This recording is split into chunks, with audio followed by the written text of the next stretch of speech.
Now, the video that I'm making today is about tattoos, and I just wanted to talk about, you know, if they're a sin or not, basically, because this is something that a lot of people have different views about. And so, when people talk about, when Christians think about tattoos, usually most Christians I've talked to, they only bring up these two verses, and that is Leviticus 19:28 and 1 Corinthians 6:19.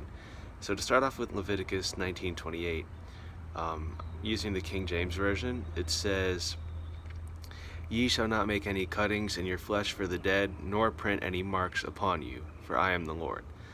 Now, first of all, this is like the only verse that people use to try to say that tattoos are a sin.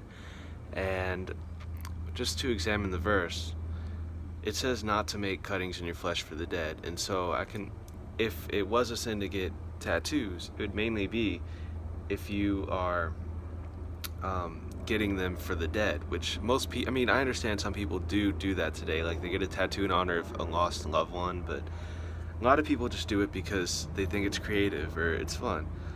And then I understand that it says no, like not to print any marks upon you, but the thing is that if you go to, I know a couple other people have made videos about this, and they would say that if you keep reading Leviticus, you basically get to the kosher laws, and you get to laws about Christians not being able to wear mixed fabrics and things like that.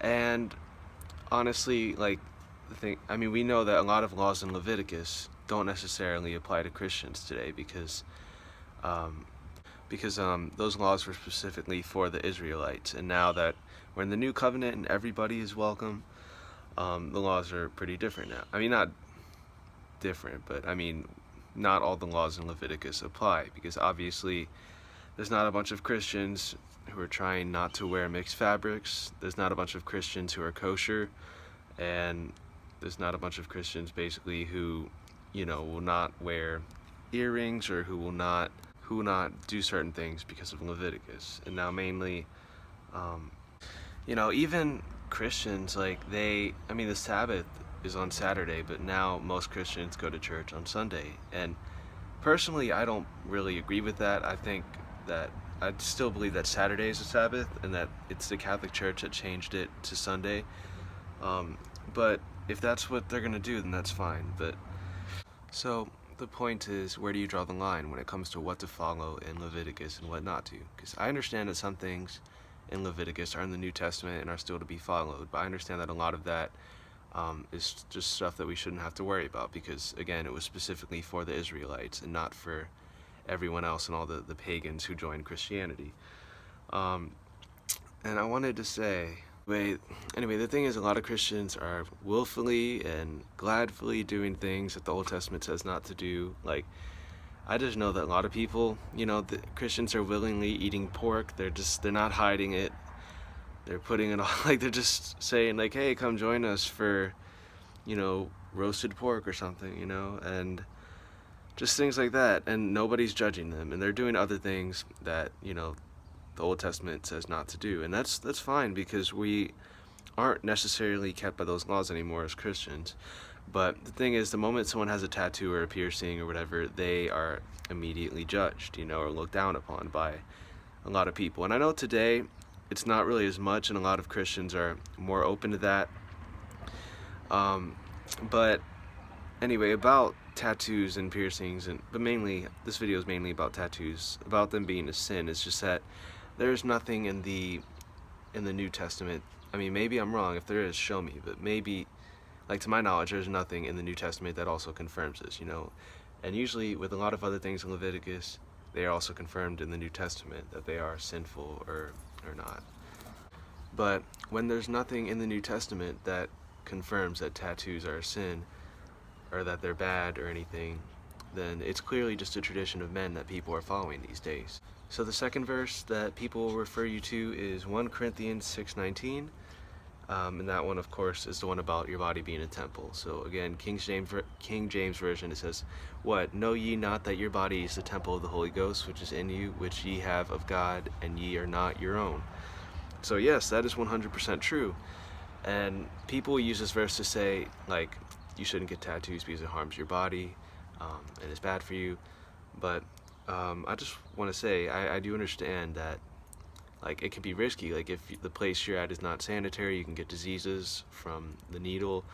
And I understand that the ink on your body might not be the best for you, but um, I would like to refute that with two things. Number one, there's many people who have tattoos who are old, like, and they've had them since they were young, and they don't have diseases, and they're doing fine. And two, GMOs are also bad for you. Eating fried foods is also bad for you. Driving a car is also bad, but pretty much every Christian, almost every Christian I know, does all these things, and I do myself. The thing is about moderation. You know, you're not eating fried food every single meal, and you're not eating GMOs all the time. Well, actually, you know, we are eating GMOs all the time, but we're not dead. And the thing is, I mean, there is a way. So basically, if you're going to say that just because someone has a tattoo that they're harming their temple or their body, then look at what you're doing. You know, it's kind of hypocritical. And honestly, I don't really think it's a sin to eat GMO foods, and I don't really think that driving a car is a sin, or that eating fried foods here and there is a sin, you know, as long as you're not doing it all the time to destroy yourself. But the thing is, not everything is good for us, but Christians are still doing it. So honestly, if you want to get a tattoo about Jesus or something and write like Jesus saves on your forehead, or just somewhere where everyone will see it, like that is a really good witnessing tool, you know, because people will automatically know that you're a Christian, or they'll automatically know the message about Jesus that you have written wherever you want to put your tattoo. So I don't really see that as a bad idea at all, and I don't know why it would be, because again, it's not really, you're probably not going to get any diseases from it, especially if the place you're getting a tattoo at is sanitary. And so I don't see any problem if someone wants to get a tattoo, a Christian tattoo of a Bible verse or about Jesus or anything like that, anywhere on their body. And you know, if you like really tattoos, it's not just about Christianity. You could also, if you're just an artsy person, and if you like flowers or trees, or if you like if you just like something, you could get it tattooed on yourself. You know, you can do that because we do have freedom. And now, me personally, I'm not the type to get tattoos, and I don't like pain, and also I don't really think it's that like beautiful, you know. So I'm more of a natural person, so I'd probably not get a tattoo. But if you want to, I'm not going to judge you on that, because it's not really like something that's wrong. The only thing that I would say not to get tattoos of is of things that are evil, or things related to the devil, or, you know, anything that's hateful, obviously. So, again, I would say use discernment with everything. And thanks for watching my video. I hope that this helped. So bye.